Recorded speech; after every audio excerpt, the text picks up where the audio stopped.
Hey geeks, welcome back! Today I want to start this video showing what inspired me to create this doll.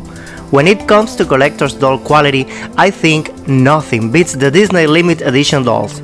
These dolls are in a whole higher level. The amount of details, embroidery, rhinestones, artistic liberties, they're just wow. I myself own a lot of these dolls, and in person they just leave you speechless. So if you follow my channel since the early days, you know I created a lot of Nintendo characters back then, Princess Peach included. I think she was like my third video, so I really want to redux the one and only, Your Highness, Princess Peach, but taking the Disney Limited Edition dolls as inspiration. So that said, let's move on to the doll. Okay, so I designed this doll on Blender. I've been working on her for quite a while now, you know, polishing things, updating some features, trying to improve her. That said, I think I'm getting closer to share her with you guys so you can customize her as well. I printed her out using my Elegumar 3 with a blend of white and beige resin. I don't have footage of the printing process cause I don't print in my room, I can't stand the smell of the resin. She's 12 inches, kind of Barbie size, here's a comparison, so she can easily borrow Barbie clothes. Okay, so taking a closer look, she used 4mm magnets for the head cap and she uses 12 or 14mm eye chips. She also have double jointed elbows so she can bend them and touch her cute little face, like, oh, what's happening? She has a torso joint, which is really good for posing, and of course she has double jointed knees, so she can make this cute mermaid pose. I'm quite happy with her. I just need to fix a couple more of things before sharing her, as I said. Okay, so let's move on to the eyes. I'm just gonna be using 14mm eye chips, cause I want big anime irises, and for them I printed this sheet on a photo printer I got. It's pretty small, but the quality is amazing. Since it's meant to print photos, it has zero pixelation. I'm just gonna carefully place the irises on the eye chips. Just that simple.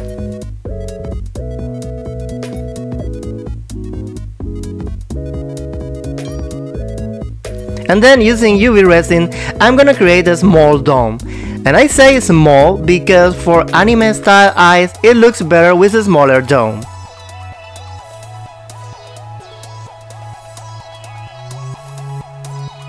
I'm just gonna cue them on my lamp. And as a final step, I'm just gonna glaze them with a coat of UV resin. Cure them again, and we're done with the eyes. Easy, huh? On to the face up. I was so excited to finally paint this face, but since this is a BJD and she uses inset eyes, I always like to make them first. Since usually in my face ups, I use the eyes always as a guide and I kind of build the whole face up around them. But since in BJDs we just have two empty holes, it's kinda confusing sometimes. It's like walking in blind. I really need to keep trying the eyes on to see if the thickness of the eyeliner is correct or if I need to relocate some element, things like that. I mean, this is a pretty simple face up.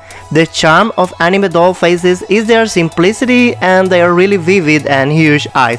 So that said, I just want to talk about something else that's been in my head because of the recent release of the Super Mario movie, so let's geek about it. It's no secret that the Mario movie was a huge success, massive. I really wasn't expecting that, but wow, I'm really happy with all the hype since Nintendo is really a part of my life. But I keep wondering, does this mean that Nintendo is gonna be from now on the movie business? Like, now they know they can make amazing movies, is there more of them coming up? You know, I wonder if they're planning to make like a whole cinematic universe. They have so many iconic and beloved franchises like Legend of Zelda, Star Fox, Metroid, Splatoon, Fire Emblem, and so on. One thing I really have to say is that I hope they will stick to animation movies. Under any circumstance, I think their characters would work out as live-action movies. Okay, getting back to the face-up. Everything is pretty much set at this point. I was being extra careful with this face-up because when you're drawing something so simple, any small mistake you make, you can't just cover it. You can see all your mistakes from a mile away, believe me. You know, sometimes the simple things are the most difficult ones.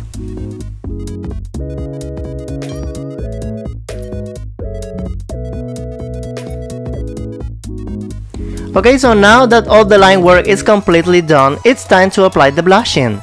Blushing will help to soften a little bit all the hard lines, and it will bring some life to the face-up.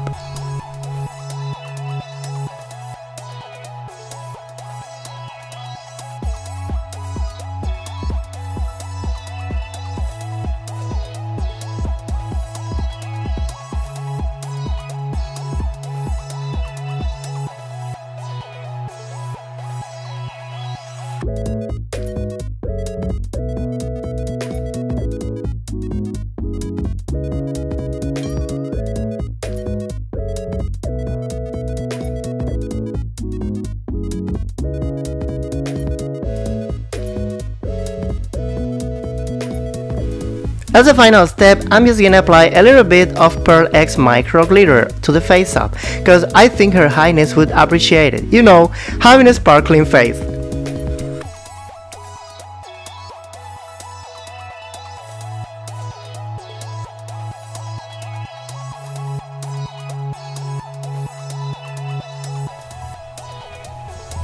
Okay, face up is done. It's time to see how she looks with both eyes on. For some reason, BJD's videos on the internet made you think that applying the eyes to a BJD is easy, but it is not at all. It's kinda hard sometimes to get them on place, especially to get them both aligned.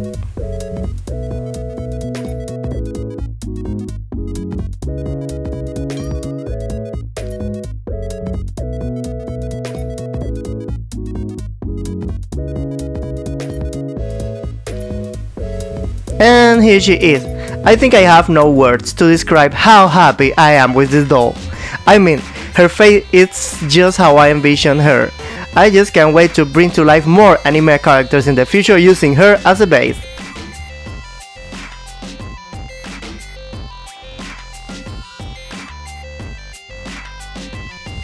Okay, so it's time for the outfit.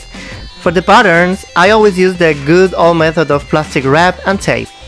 For some pieces, I just reuse the old patterns I have and I make some alterations. After a couple of hours burning my brain cells, I came up with the whole thing. Once transferred to the fabric, it's time to cut them out. Okay, so as I said, I'm getting really fancy with this doll, so I want to make golden lining in certain areas. Also remember what I said on my last video about relying too much on hand sewing? Well, this outfit will be 100% machine sewed. I attached both parts of the skirt now. I made a test first using hand sew stitch, but now I'm gonna use the sewing machine again.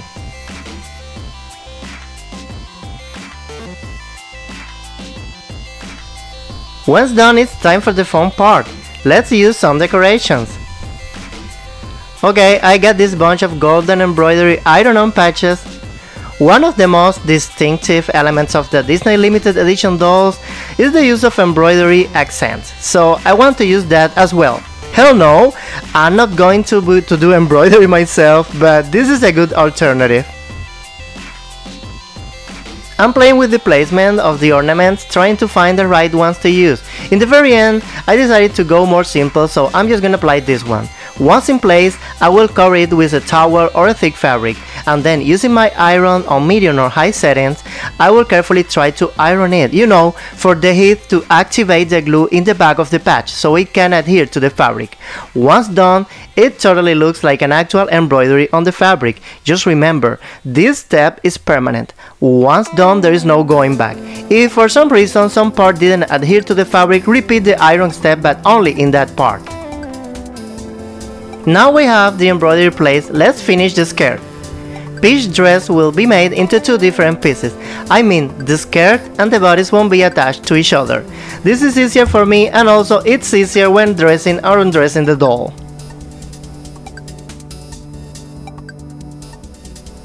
Once the waistband is done, I only need to close the skirt.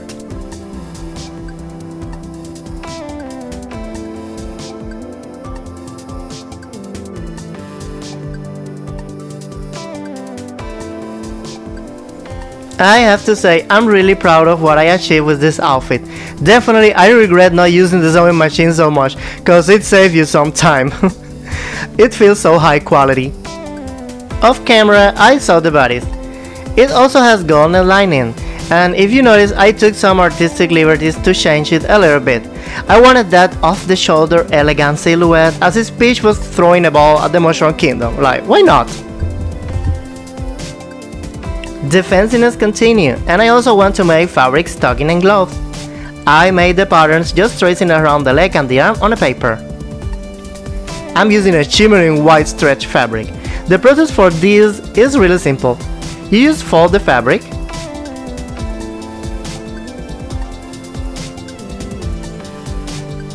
cut it out,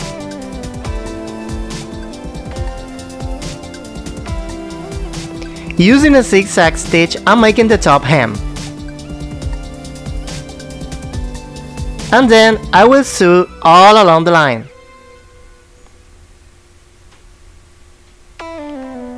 After getting rid of the fabric excess, I will just flip it over. And that's it. Those stockings complete. I will repeat the same steps for the gloves. For her signature blue gem, I first tried to make it myself using resin, but I miserably failed, so I decided to use actual gems. They gave me better results in the end. Let's carefully put it in place.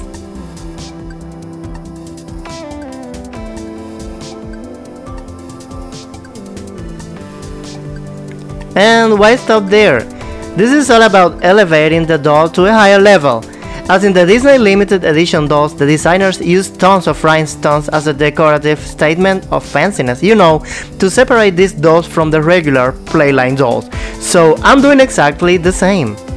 I'm carefully mixing sizes and playing with the placement, more density in the top and spreading them as they fall down to the waist, like a magical sparkling rain. The result is amazing. It looks so magical. I just can't stop looking at it.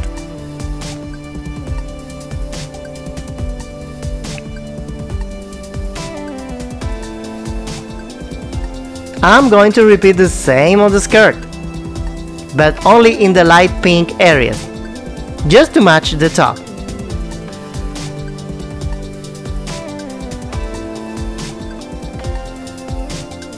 It's so beautiful.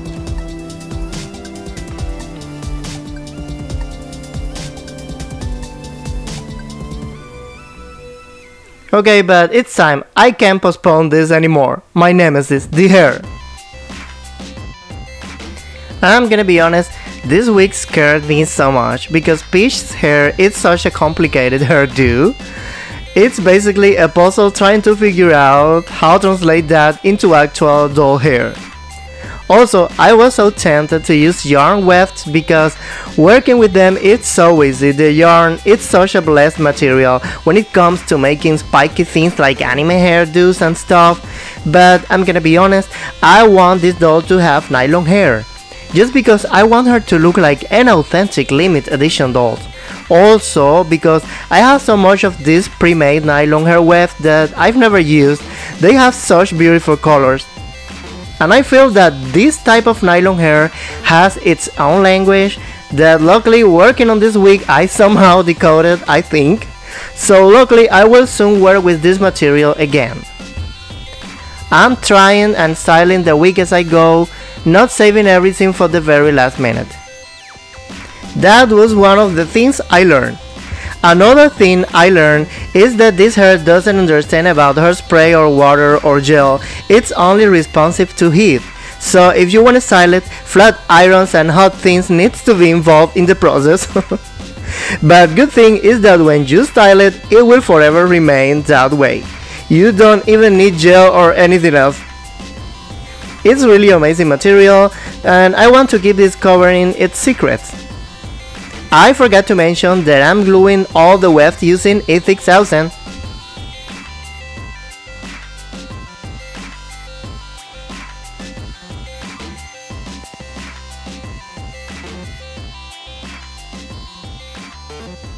Okay, so here's the wig all done. Oh my gosh, it looks so cute on her.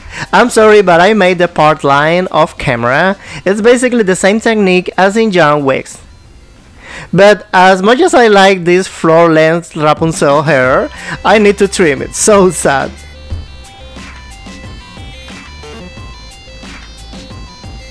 Once done, it's time to style it, of course using flat iron. I was seriously burning my fingers right there because it was so hot.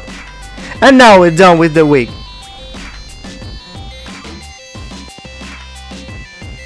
Okay, so for the shoes, I upcycled these DC Girl shoes. This girl can use a lot of different doll brands footwear, including DC Girls, Disney Descendants, some Monster High shoes. I still need to try Rainbow High and LOL OMG shoes on her though. I'm just covering them in glitter because why not? Also, I know Peach heels are canonically red. This is just another artistic liberty I took. Oh my gosh, they are so beautiful. They're giving me Wizard of Oz vibes. For the crown of Her Highness, I 3D printed, and I am painting it using very thin layers. I just don't want brush strokes showing up. It took me like 10 layers, I swear. But it looks so perfect. Now I only need to add the gems. I was so tempted to use pink gems instead of red, but I decided to keep the crown accurate, you know.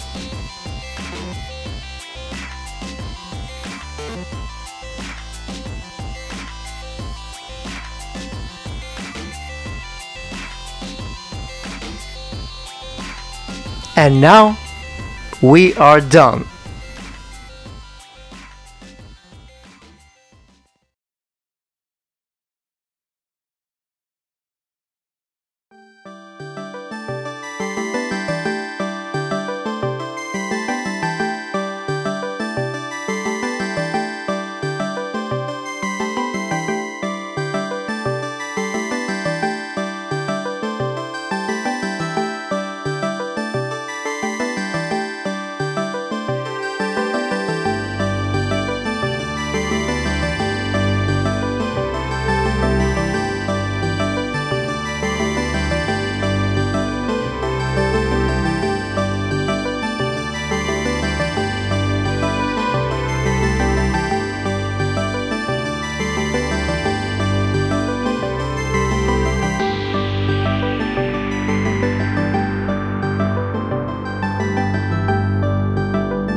Okay guys, I really wanted to use hot lights so you can actually enjoy how sparkly she is.